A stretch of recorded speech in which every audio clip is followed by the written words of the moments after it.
Hello, everyone. Welcome back to a year in the TikTok of Jaebae. We're just gonna pick up right where we left off, and I'm not even gonna guess how many more parts we have left because I always seem to be wrong. So let's just jump right into this. You might think you hate fat people because of health, but the real reason is more complicated. The truth is, fat phobia is deeply rooted in capitalism, racism, and misogyny. And it has The three horsemen of oppression. I Here's the thing.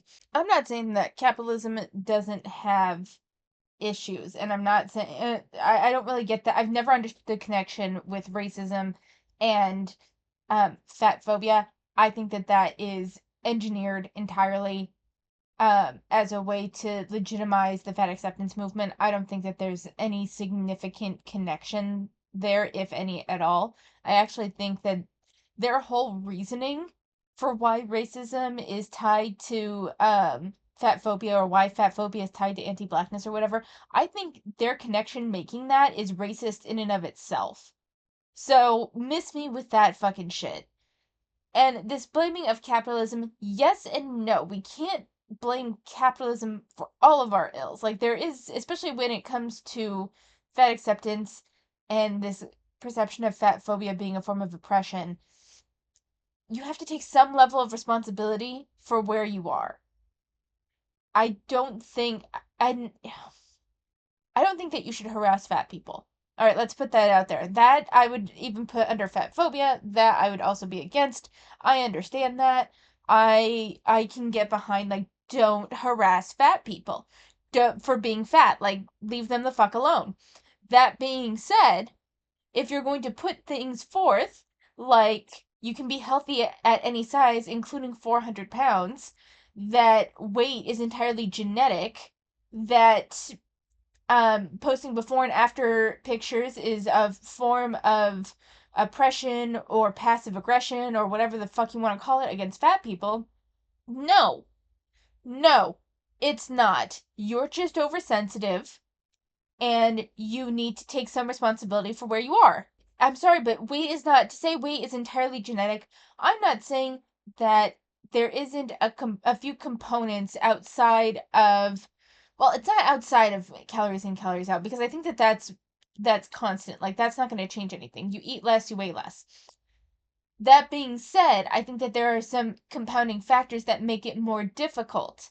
Maybe your body is too efficient with its energy burn, so you don't burn as many calories. So that requires more effort on your part to figure out where, like, what you need to eat or how little you need to eat in order to lose weight. Like, I can understand that, and I can understand how that makes it much harder. Those that naturally produce more ghrelin and tend to get hungrier faster, I can sympathize with that. Like, that's hard. That's hard to be hungry more often than, like, the average person, or even like the person next to you, and it makes it harder to lose weight. I can totally understand that. It's hard. That doesn't mean that you are genetically determined to be fat. It just means that you have more obstacles in your way, and I can sympathize with those obstacles without saying that you are genetically destined to be obese. You know? nothing to do with someone's health. Capitalism thrives off insecurity. Companies make billions off diet culture, selling weight loss products and services that promise happiness, success, and acceptance. They make you believe that if you're thinner, you'll be happier, healthier. There was also a whole campaign around the body positivity movement, though, to sell products too. I mean, it goes both ways. If we're going to blame capitalism, capitalism doesn't necessarily discriminate.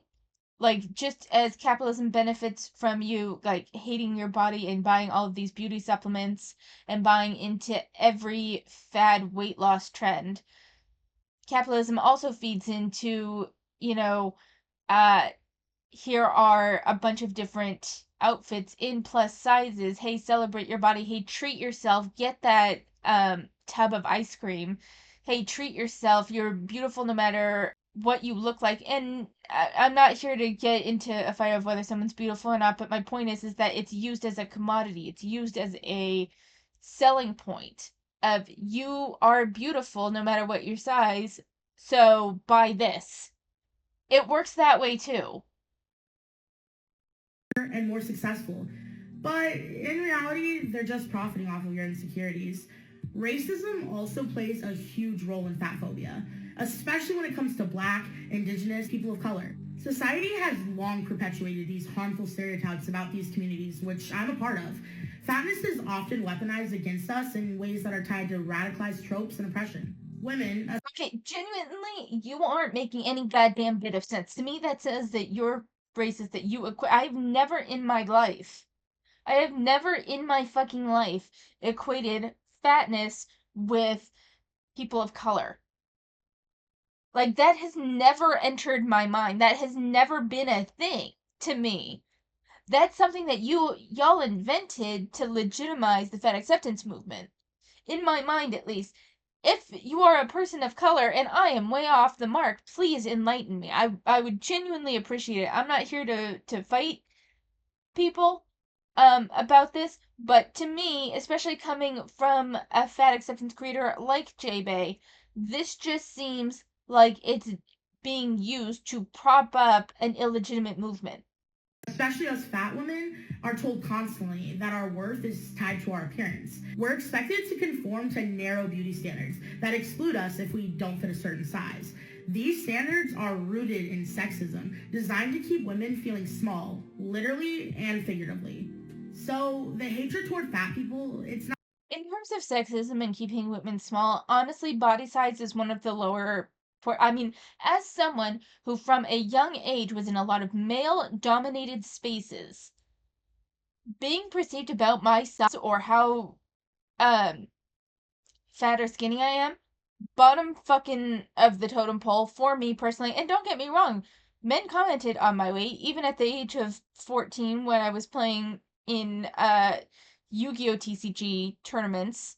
Like, there were a couple of people that did comment on my weight. So some, like, oh god, I'll never remember this guy. I'll never forget this guy who had greasy hair, smelled of BO. I was the only woman, girl, really, girl, because I was 15, at the table.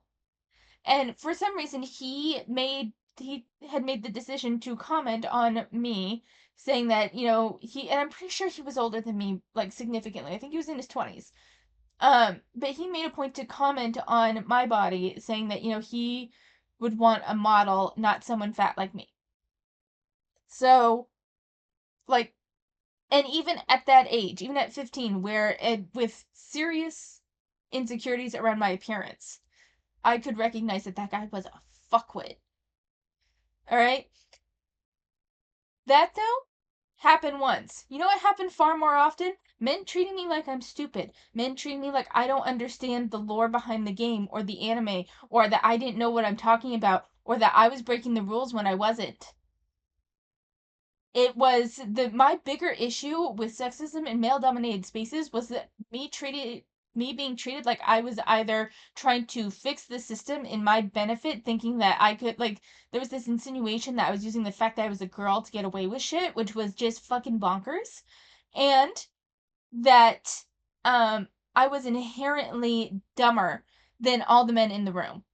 That was a much bigger issue for me personally, and that I was inherently a worse player. Now, granted, I wasn't a good player. I wasn't like I wasn't a good player by any means, but I was not the worst either. I was probably low middle of the pack. The guys that got pissy when I beat them were an issue. The men that would make comments or like ignore me or not engage friendly while I was playing was occasionally an issue. Generally, the biggest issue I had was that my opponents kind of ran me off like I didn't know what I was doing, or asking me if I had a boyfriend in the tournament than anything else. That being said, and I make it seem like these are like, oh, these are huge deals, and they got old. Don't get me wrong, they got old. They happened more often than, like, it was not a rare occurrence. That being said, I met plenty of very nice guys, very nice men in these tournaments as well that treated me as a person. I'm just saying if we're talking about sexism, weight was less of an issue for me than being treated like I was dumber. Not really about health. It's about control. Control over what bodies look like and what bodies are allowed in certain spaces, and who gets to define what's considered acceptable. So next time someone tries to tell you they're concerned about your health and that's why they're fat shaming you, just know it's a bunch of and if you're one of those people telling fat people, especially on the internet or IRL, that they're the problem and that you're just concerned about their health and that's why you have to treat them poorly, get over yourself, because it's not about health. And you know it, and so do we. So there's that. You might think. So here's the thing with that is what are we saying is like bullying or harassment of fat people in the name of concerned health? It's one thing, I think, if you're a family member and you see your morbidly obese family member going for a third trip to the food and yeah, you speak up. Is it your place? That's debatable. But I do think that comes from a concern of health. Commenting on how poorly your clothes fit or how fat you've gotten or something like that, that is not health related. I think it kind of depends on how it's presented, but my issue is that the fat acceptance community would view any negative comment on weight to be a form of harassment, and it's not virtue signaling. That's not what they call it, but it's that like care and worry that they think is an act for their loved ones. I don't think it's always that way, you know? Imagine waking up every single day knowing the world was never built for you. From the moment you step out the door, Oh, you're for fuck's sake, cry me a fucking river. Yes, the world was not built for you because you are exceptionally outside the fucking norm. You are how big?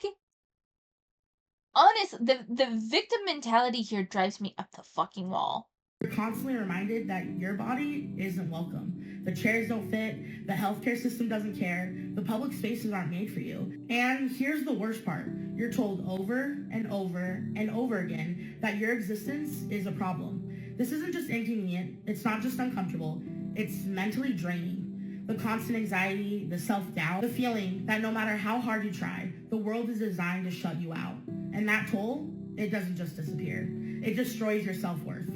You might not think it affects you, but it affects all of us. Because when one group suffers in silence, we all lose.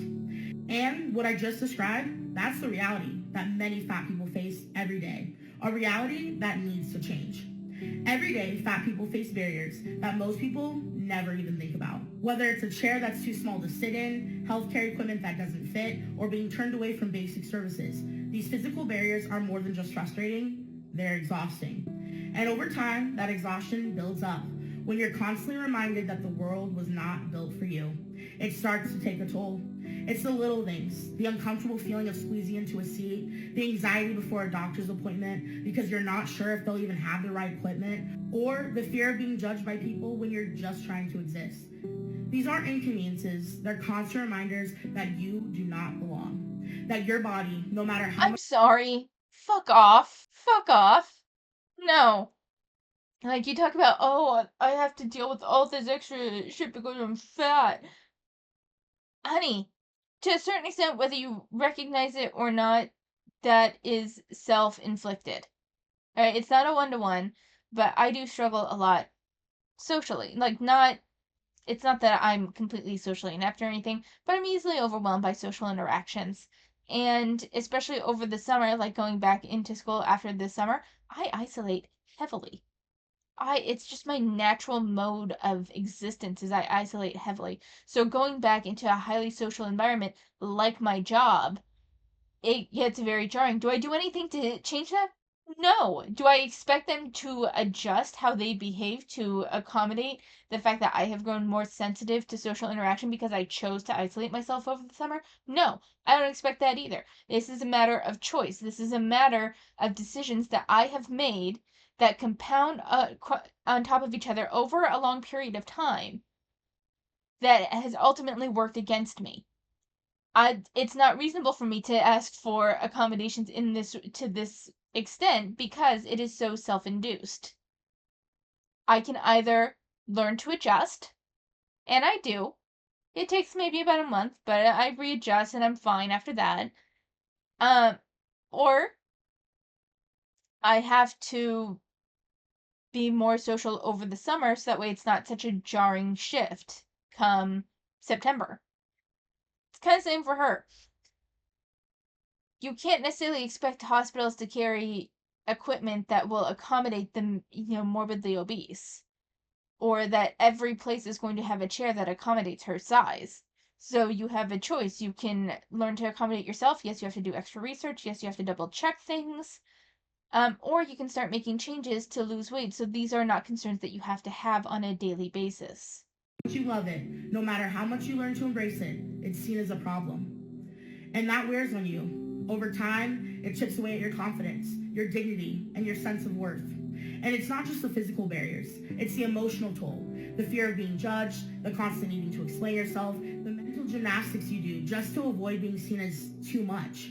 It's exhausting to live in a world that doesn't Okay, I wasn't 100% sure, but so much of this, I've been working with ChatGPT a lot to organize a number of things.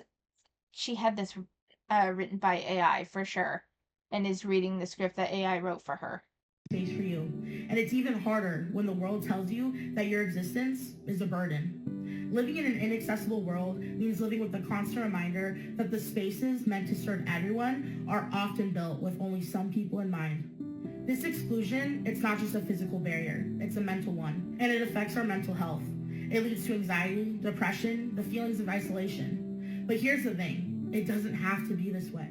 That's why we need to talk about accessibility, not just from a physical standpoint, but from a mental one. The Fat Accessibility Act is about more than just fitting into spaces. It's about creating a world where fat people can exist without the emotional burden of constantly fighting for equal access. Imagine a world where you didn't have to worry about whether you'd fit into a chair, where medical equipment was designed for your body, where you could walk into any space and feel like you belonged. A world where you don't have to carry the weight of inaccessibility on your shoulders every single day. That world is possible, but it's going to take all of us working together. The Fat Accessibility Act is a step towards that change. It's about creating a world where we can all move throughout life with dignity, comfort, and equal access. And we need your voice to make it happen. If you're ready to help us build a world where no one has to carry the mental toll of inaccessibility, it starts with you. Take a moment to fill out our survey. It's linked in my bio, and share your thoughts. Together, we can make this vision a reality. Let's make 2025 the year we start creating a world that works for everybody.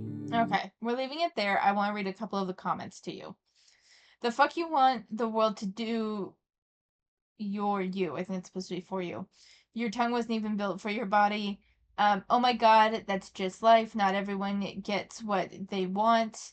There is always someone bigger, someone prettier, etc. That's just how life is. As a plus size girl, I don't fit everywhere, and that's okay. One person said, if I woke up, no, never mind that, not that one. Another person says, there are countless people who are struggling and oppressed. We do not have time to care for those who put themselves in this situation and are too lazy to get out of it. So everyone is just seeing like the massive bullshit meter on this one. But let's go ahead and move on. Hey friends, I'm here today with something a little different, and I'm gonna be real with you for a minute. As you all know, I've been on this journey for a long time, fighting for fat liberation, challenging fat phobia, and pushing for better representation, especially in travel, healthcare, and mental health. But I need to be honest with you. I can't do it alone anymore. I've never asked for donations before, but I've been putting so much of myself into this work, time, energy, and even my own well-being. And it's been tough. I've hit a point where I can't keep doing it all on my own. And that's why I'm reaching out. If you've ever felt like my content has resonated with you, or if you believe in this mission, I'm asking for your help.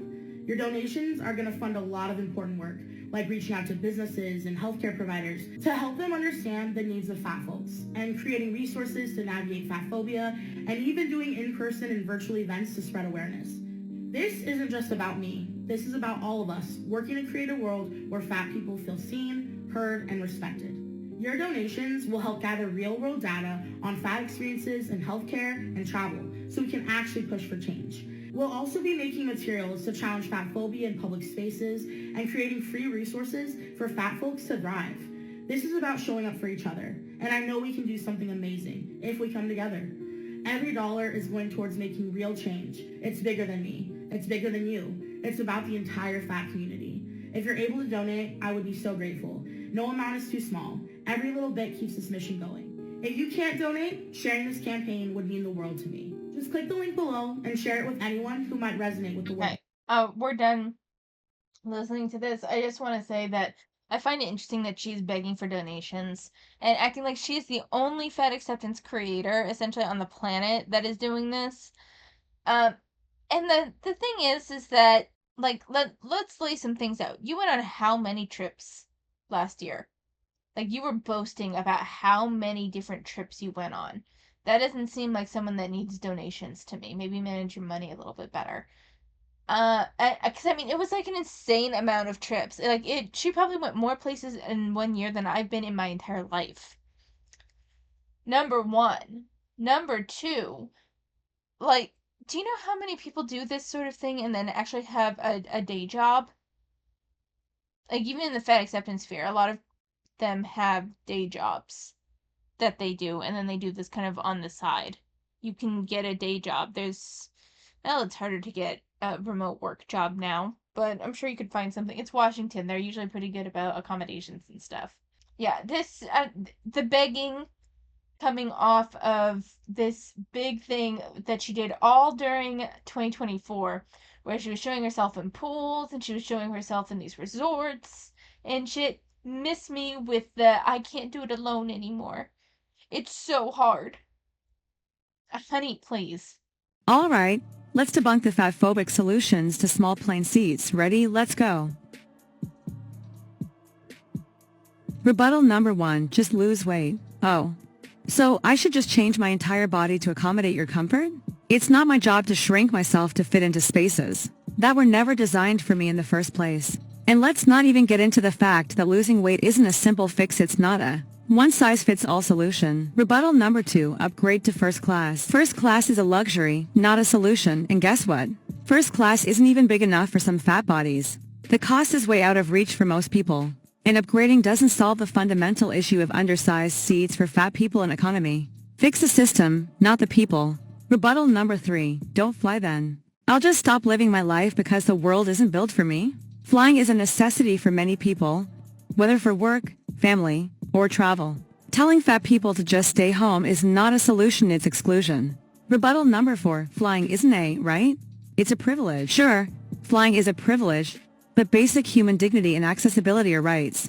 No one should be excluded from traveling comfortably or safely because of their body size. Let's focus on equality, not exclusion. Rebuttal number 5, I have to pay extra for luggage, so you should be charged by weight. So now my body is being compared to luggage. Charging by weight is fatphobic and dehumanizing. I'm not a suitcase. Paying extra for luggage is a different issue entirely. Let's talk about fair, equal treatment for all passengers. Thing is, though, is that you are being treated equally. You have to pay for the number of seats you take up. Everyone pays for the number of seats that they take up. There are some people that will specifically buy 2 seats next to each other so they can have a little bit more room, and they're not morbidly obese. It's one of those things where it's like, it's not per person on the flight, it's per seat. So if between you and your husband, you two take up 3 seats, then pay for the 3 seats.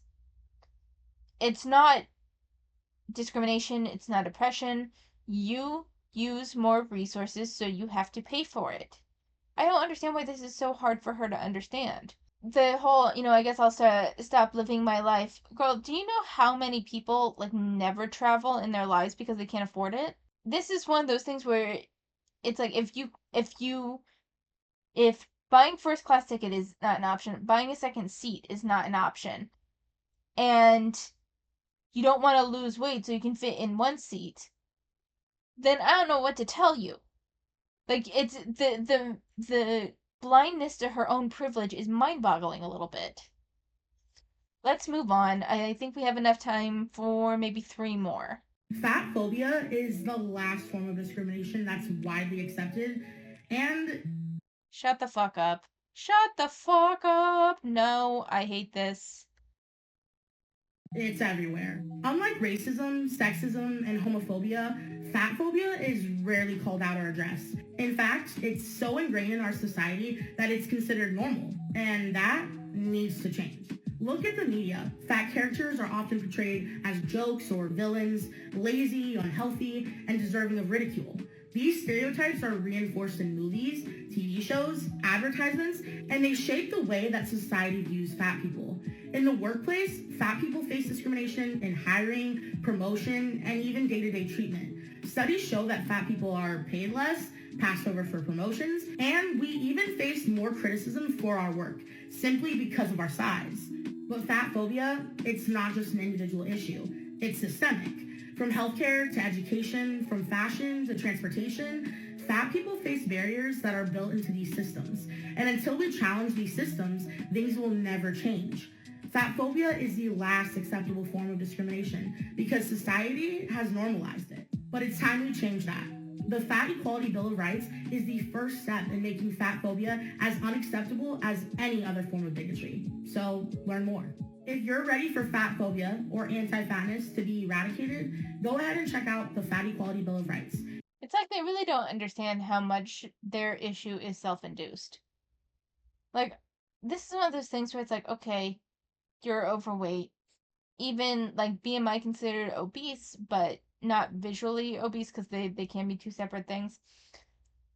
Okay, we can talk about how it's a little hard for you to lose weight. Again, like I said, maybe a lot of ghrelin, maybe you're working off a poor foundation, you were never taught proper eating habits, so there's that whole bit of education that you have to go through. Like, we can talk about that. When you are Jaebae's size, it's not genetics, it's not something that is outside of her control. She makes everyday decisions that keep her at this weight. And then she wants to claim oppression because the world isn't sunshine and rainbows for her. Her comparing it, I will never not say this, is that the fat acceptance movement comparing themselves to sexism, transphobia, homophobia, racism, and any of those other like major issues will never not sound tone deaf to me. You have the ability to change your body size. You may not like it. It may be difficult, but it's certainly not impossible. It's far from impossible. But it's easier to cry oppression and claim to be a victim than to take responsibility for your life. Well, I just care about your health. Maybe if you lost weight, you'd feel better. Nah, let's be clear. Fat phobia is a choice. Stop pretending it's for fat people's health. If you really cared about someone's health, you wouldn't shame them or make them feel less than just because of their body size. Health is personal, and it doesn't look the same for everybody. But what I do know is that fat people, just like anybody else, deserve to exist in a world without being judged or treated like we're less worthy of care, respect, or access to basic human rights. Here's the thing. Fat phobia is rooted in societal bias. It's not actually about health. It's about controlling how we look and making us feel inferior. It's about pushing an unrealistic standard of beauty and health that only benefits a system that profits off of our insecurities.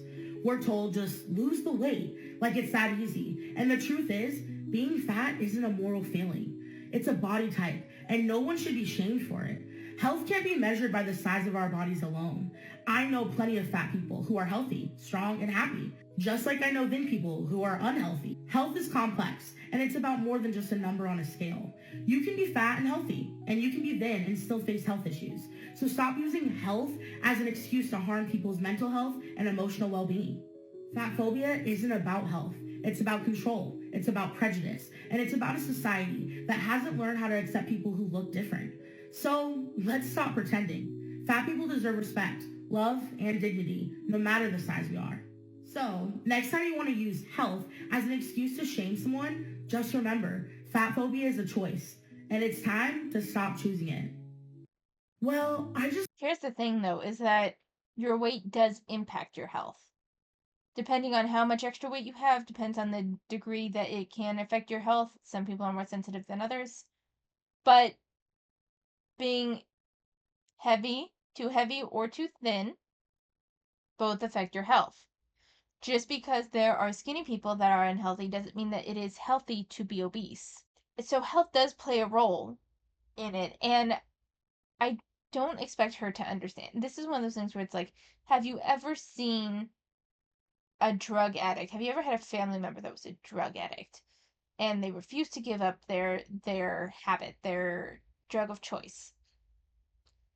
And you fight with them, you try to talk with them, and you do say, I'm concerned about your health, but they don't care because they're so deep in their addiction.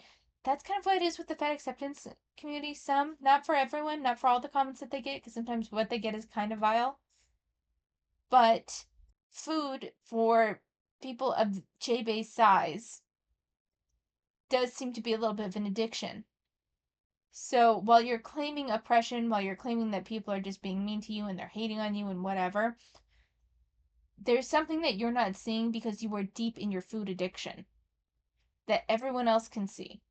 And then when you cry oppression and that they're just, being fat phobic and whatever, it's frustrating.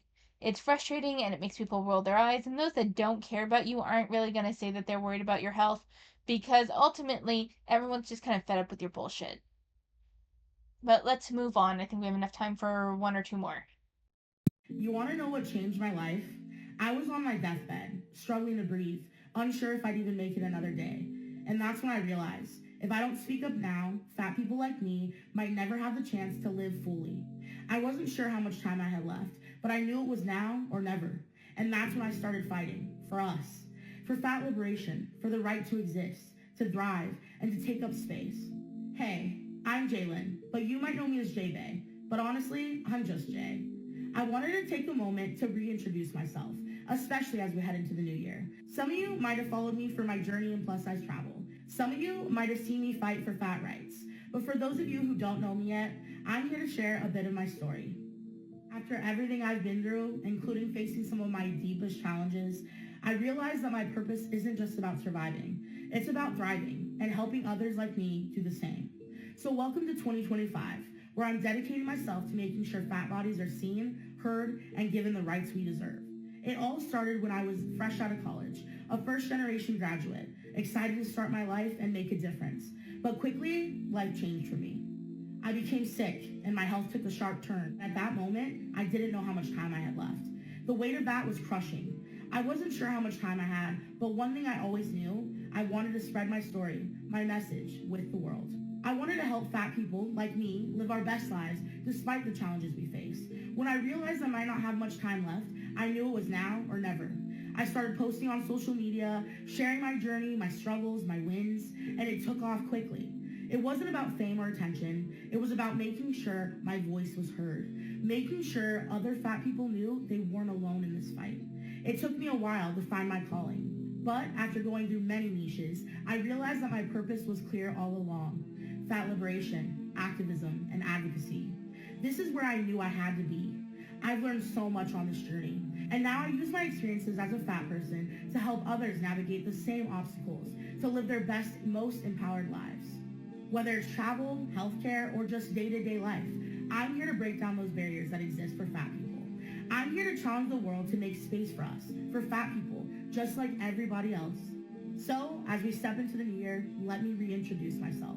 I'm a fighter, I'm an advocate, I'm an activist, and I'm here to make sure the world knows that fat people deserve every bit of respect, access, and opportunity.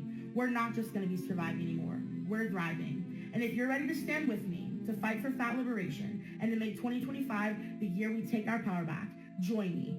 Together, we can show the world that fat liberation is not just a movement, it's the future. Let's make it happen. I'm here, and I'm ready to change the world. Are you? So I just want to say, after that whole spiel, you were on your deathbed, and rather than making any sort of changes that would benefit your life and extend your life, you chose to double down. That's really telling to me. And to me, it says that you are so steeped in either a food addiction or a false sense of injustice that I'm not sure there's any real hope for you to live a healthy life. And the thing is that this isn't really tied to what she just said, but it's one of those things. It's one of the things that I hear people that try to say, well, I don't want to exercise and I don't want to eat well, so I'd rather uh eat what I want and die happy, or die young and happy rather than old and deprived or whatever. But the thing is that they act like their choices are going to lead to a quick death, and they don't. This sort of, and I'm sorry to be morbid, but this sort of behavior, this doubling down, this cry of oppression while not changing any of your habits to make yourself healthier, it leads to more health complications, more struggle and pain as you get older, and it's not a fast death. You will die earlier than those that live a healthy life. That's true. But you'll have, half your life in decline when you choose to live this way. It's going to be a long, slow, painful, frustrating death. And I don't say that to be cold, and I don't say that to be mean. I say that as someone that has witnessed drug abusers, those that did not take care of their health in a number of ways, everything except food, essentially, alcohol abusers, smokers, people that said they didn't want to give up their habits, their unhealthy habits, um, and continue to just live their life as they pleased. And the decline that they had for many years before they died was hard to watch and was very painful for them. This is not the answer. Claiming that the world just needs to accommodate you more is not the answer. You need to accommodate yourself. You need to figure out what kind of life you want to live. And we're gonna leave it there for Jaebae. Going in a little bit into what I'm doing, I'm been into Evolve Artist quite a bit. I've actually been posting on my Substack. So I have a few posts up for my Substack. I've started Always a Man, Always a Lighthouse, which is our look at Ayn Rand's philosophy in relation to the response with BioShock. Uh, and we haven't gotten very far into that yet, but I was it's very interesting, and I have a little bit to say about Ayn Rand's philosophy, but we'll get to that in a minute. I've been doing my hat project. So the first one was a bandana, the second one was a dunce cap. And then right now I'm working on a fisherman's cap. I've also started doing the Evolve Artist program, and I'm just gonna show you. I have these are scheduled, so they're not released yet, but I do show the different assignments. I've completed 3 so far. One was just squares, and then the following 2 were gradients. And as you can see, my gradients still need a lot of work, but it's something that I'm working on, and I'm really enjoying it. And so I'm just having so much fun with this. If you like hearing about my different projects, I have gotten back on the wagon with reading manhwa as well, and I'm almost caught up with all of those. So I'm gonna start diving into my 100 hours of manhwa reading and posting about that as well. I've also grabbed the book from I think it's put up by Trinity College in England, and it's a way to determine your skill level with the recorder. So I'm following that as well. I'm just so into so many projects right now. It is so cool. And also, let's see if I can find it. So for Coursera, I've been doing a couple different ones on Coursera, a couple different courses. Introduction to Philosophy from the University of Edinburgh is going pretty well. I'm enjoying it. But the bigger one, I think the one that's more interesting is Universitat de Barcelona, right? And it is this thing about magic in the Middle Ages and how magic was viewed, and how it dates back to ancient Greece, at least the concept of magic. And in ancient Rome, there was types of magic that were sanctioned by Roman authority, and then illegal types of magic. And then that continued to filter through until we got to the Middle Ages, and then the church took a strong stand. The church was pretty tolerant of magic for a while, but then they got there was this shift where they're trying to pull more away from the pagan rituals and stuff, where they started to condemn magic. But the thing is that magic, or a sorceress, or a witch, or whatever, they were given specific names, but I'm not remembering that particular vocabulary at the moment. Uh, also acted a lot like medicine women in during this time. So not every person, not every woman with a sick child had access to a doctor, so they would take their children to sorceresses. Uh, and these people that they took them to, these witches, these sorceresses, were often just well versed in the use of herbs for medicinal purposes, right? But the church condemned them, and they even told mothers that it is better to let your children die than to take them to a sorceress. It's been fascinating. Honestly, it's been so fascinating. There is this whole section on necromancy, which I'm kind of looking forward to reading on or watching on this. So there's a lot of really interesting stuff. I also am going through the Khan Academy anatomy portion, so I've already learned a bit about the heart, and it really kind of helps connect with what I learned through Cells at Work, which was an anime that's actually pretty accurate to how the human body works. It's told in a narrative form, so that's really fun too. So yeah, I'm sorry, I'm rambling.